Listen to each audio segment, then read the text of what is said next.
Kisah perjalanan berliku-liku Badan Antariksa Eropa ESA. Paman Sam mungkin mau tertawa lagi ketika mendengar Direktur European Space Agency ESA atau Badan Antariksa Eropa Joseph H. Parker pada tanggal 23 Januari lalu yang mengumumkan bahwa Eropa saat ini tidak memiliki anggaran atau kebijakan untuk berpartisipasi dalam stasiun luar angkasa Tiangong, China. Tentu saja, ini sangat bertentangan dengan kebijakan Badan Antariksa Eropa yang konsisten, karena telah mengecewakan para astronot dari berbagai negara anggota ESA lainnya yang telah menunggu bertahun-tahun untuk memasuki stasiun luar angkasa Tiangong. Dalam masalah ini, China sangat bersimpati pada Badan Antariksa Eropa. Pembatalan kerjasama ESA dengan Tiangong tidak bersifat sukarela, melainkan pilihan yang harus mereka ambil di bawah tekanan politik dari Amerika Serikat. Sebenarnya, dalam beberapa tahun terakhir, ini bukan pertama kalinya ESA terus menderita kerugian akibat ulah Amerika Serikat dalam eksplorasi ruang angkasanya, di mana setiap tekanan selalu berdampak kerugian bagi Eropa.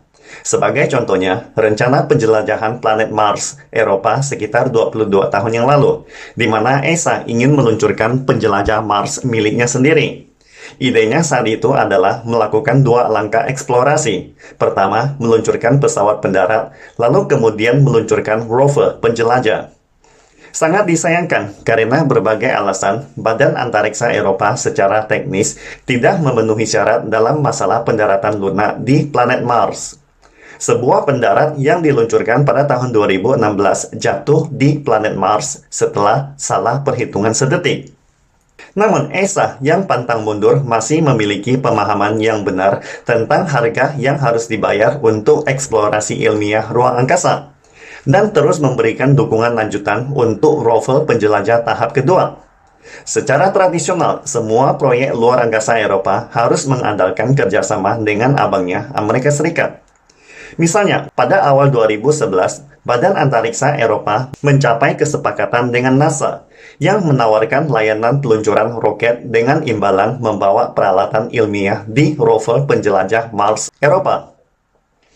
Patut diketahui, layanan peluncuran itu sangatlah penting, karena tidak hanya kendaraan peluncuran itu sendiri sangat mahal, tetapi yang paling penting adalah jadwal peluncuran harus diatur beberapa tahun sebelumnya. Memang merupakan hal yang sangat baik bagi Badan Antariksa Eropa ketika abangnya, Amerika Serikat, bersedia menyediakan tempat peluncuran roket atau jendela waktu untuk rencana eksplorasi ruang angkasa mereka. Oleh karena itu, kedua belah pihak segera menandatangani perjanjian kerjasama untuk berbagai rencana peluncuran pada tahun 2018. Akan tetapi, sekali lagi, NASA tiba-tiba berubah pikiran dan membatalkan kerjasama ESA Mars Life Project karena penyesuaian anggaran federal oleh administrasi Barack Obama di tahun 2013. Kali ini benar-benar membuat ESA langsung naik pitam, karena tindakan tak bertanggung jawab NASA telah mengganggu semua rencana eksplorasi Badan Antariksa Eropa. Apalagi, teknologi penerbangan luar angkasa manusia belum terlalu matang, terutama untuk kegiatan seperti eksplorasi Mars. Karena saat mendesain rover penjelajah Mars, kita harus sepenuhnya mempertimbangkan karakteristik roket dan membuat desain antarmuka serta desain struktural yang dapat beradaptasi di planet merah.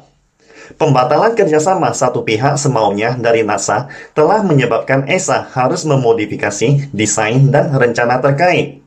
ESA tidak hanya menderita kerugian banyak uang, tetapi juga banyak waktu berharga yang terbuang secara sia-sia. Tahukah Anda, jendela waktu untuk melakukan perjalanan dari bumi ke Mars hanya terjadi setiap 2 tahun sekali, yaitu waktu musim panas di tahun genap. Akibat pembatalan ini menyebabkan ESA tidak bisa mengejar jendela waktu di tahun 2018. Akibatnya, ESA tidak punya pilihan selain merangkul Rusia. Tentu saja, Rusia sangat menyambut baik dan berjanji menyediakan roket proton besar untuk peluncuran Mars Life Project pada tahun 2020. Namun, ketika memasuki tahun 2020, muncullah wabah pandemi COVID-19, menyebabkan kedirgantaraan Eropa harus ditutup sementara. Alhasilnya, jendela waktu tahun 2020 sekali lagi terlewatkan secara percuma. Artinya, ESA hanya bisa menggantungkan harapannya pada tahun 2022. Akan tetapi, munculnya peristiwa tak terduga seperti pecahnya konflik Rusia-Ukraina. Amerika Serikat terus meluncurkan sanksi internasional terhadap Rusia, mengakibatkan kerjasama antara Badan Antariksa Eropa dan Rusia hanyalah sekedar impian. Kemudian pada tanggal 17 Maret 2022, Badan Antariksa Eropa mengumumkan pembatalan rencana peluncuran tahun 2022. Program eksplorasi antar bintang Eropa ini sekali lagi terganggu oleh abang Amerika Serikat. Karena gangguan Paman Sam membuat prospek pengembangan ESA dan Stasiun Luar Angkasa Internasional cukup mengkhawatirkan. Amerika Serikat memberlakukan sanksi keras dan blokade komprehensif terhadap Rusia, memaksa Rusia untuk menarik diri dari stasiun ISS. Sebaliknya, NASA menyatakan akan secara bertahap mengubah Stasiun Luar Angkasa Internasional menjadi bisnis operasi swasta di masa depan. Badan Antariksa Eropa yang tidak memiliki stasiun ruang angkasa sendiri atau pesawat ruang angkasa berawak sendiri, jika tidak dapat bekerja sama dengan Rusia, mereka hanya bisa memohon tiket pesawat ruang angkasa ke perusahaan swasta Amerika Serikat. Semua orang di alam semesta ini tahu pemerasan atau kesulitan seperti apa yang akan dihadapi pelanggan di bidang teknologi tinggi yang dimonopoli oleh Paman Sam. Jadi, munculnya Stasiun Luar Angkasa Tiangong, China sebenarnya merupakan anugerah bagi Badan Antariksa Eropa ESA. Saat ini, Direktur Badan Antariksa Eropa mengatakan bahwa beliau tidak akan mempertimbangkan untuk memasuki Stasiun Luar Angkasa Tiangong, yang jelas tidak sejalan dengan kebijakan kerjasama internasional tradisional mereka. Juga tidak sejalan dengan kebutuhan dan kepentingan komunitas ilmiah negara-negara Uni Eropa. Tidaklah sulit bagi dunia untuk menebak siapa di balik kejadian ini. Namun, Uni Eropa tidak boleh mengeluh.